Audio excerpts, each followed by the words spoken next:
Shalom jemaat yang terkasih dalam Yesus Kristus. Pada pagi hari ini kita akan merenungkan firman Tuhan yang terambil dari Kisah Para Rasul 2 ayat yang ke-14 sampai 24. Khotbah Petrus. Lalu Petrus bangkit berdiri dengan ke-11 rasul itu, dan dengan suara nyaring ia berkata kepada mereka, "Hai orang-orang Yahudi dan semua orang yang tinggal di Yerusalem, perhatikanlah perkataanku ini dan ketahuilah, orang-orang ini tidak mabuk seperti yang kamu sangka, karena hari baru pukul 9. Tetapi tentang itulah apa yang difirmankan dengan perantaraan Nabi Yoel. Akan terjadi pada hari-hari terakhir, demikianlah firman Tuhan, bahwa aku akan mencurahkan rohku ke atas semua manusia, maka anak-anakmu laki-laki dan perempuan akan bernubuat, dan taruna-taruniamu akan mendapat penglihatan-penglihatan, dan orang-orangmu yang tua akan mendapat mimpi. Juga ke atas hamba-hambaku laki-laki dan perempuan akan kucurahkan rohku pada hari-hari itu, dan mereka akan bernubuat. Aku akan mengadakan mujizat-mujizat di atas, di langit, dan tanda-tanda ajaib di bawah, di bumi, darah, api, dan gumpalan-gumpalan asap. Matahari akan berubah menjadi gelap gulita, dan bulan menjadi darah, sebelum datangnya hari Tuhan, hari yang besar dan mulia itu. Barang siapa yang berseru kepada nama Tuhan akan diselamatkan. Hai orang-orang Israel, dengarkanlah perkataan ini. Yesus dari Nazaret adalah orang yang telah ditentukan Allah dan dinyatakan kepadamu dengan kekuatan-kekuatan, mujizat-mujizat, dan tanda-tanda ajaib yang dilakukan oleh Allah dengan perantaraan Dia di tengah-tengah kamu, seperti yang kamu ketahui. Dia yang diserahkan Allah menurut maksud dan rencananya telah kamu salibkan dan kamu bunuh melalui tangan bangsa-bangsa durhaka. Namun Allah membangkitkan Dia setelah melepaskan Dia dari segala sengsara maut, karena tidak mungkin Ia tetap berada dalam kuasa maut itu.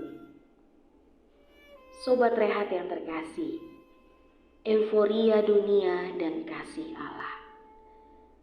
Saat ini kita telah berada di era revolusi industri 4.0 dan sedang menuju era society 5.0. Di era tersebut, segala keajaiban dunia dapat sungguh memesonakan dan menarik perhatian kita.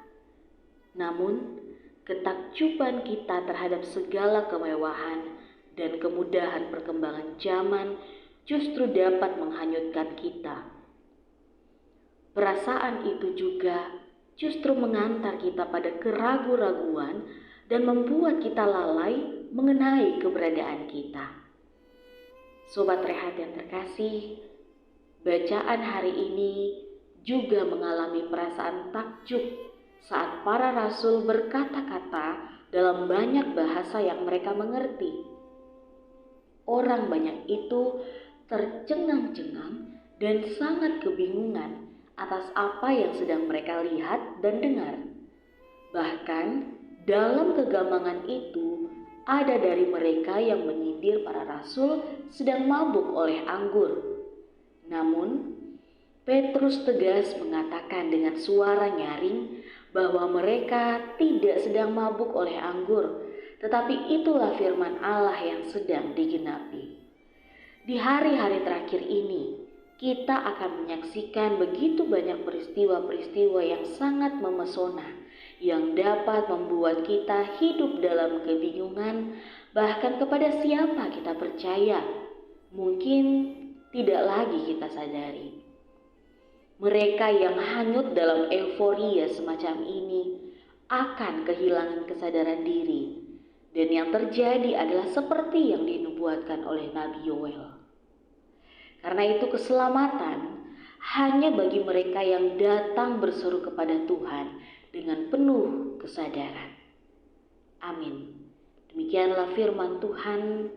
Mari kita naikkan doa ucapan syukur kita kepada Tuhan. Bapa yang terkasih, kami mengucap syukur untuk firman-Mu yang boleh Engkau berikan kepada kami hari ini. Dan kiranya ya Tuhan, firman Tuhan ini mengubahkan kehidupan kami, menuntun langkah kami, agar di hari ini ketika kami menjalani kehidupan kami tidak terjebak di dalam euforia dan kesibukan duniawi kami.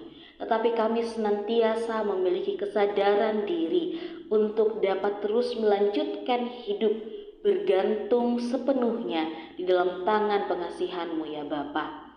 Terima kasih untuk firman-Mu. Kiranya Tuhan menuntun langkah kehidupan kami ketika kami akan menjalani kehidupan kami, baik kami yang bersekolah, bekerja, maupun juga melakukan aktivitas pelayanan kami. Kiranya kehidupan kami boleh menjadi berkat bagi sesama dan kami boleh menjadi terang Tuhan dimanapun Engkau menempatkan kami. Ya Bapa di sorga, kiranya Engkau senantiasa mencurahkan segala kebaikan-Mu kepada kami hari ini. Inilah doa syukur kami. Di dalam Kristus Yesus kami berdoa kepadamu. Amin.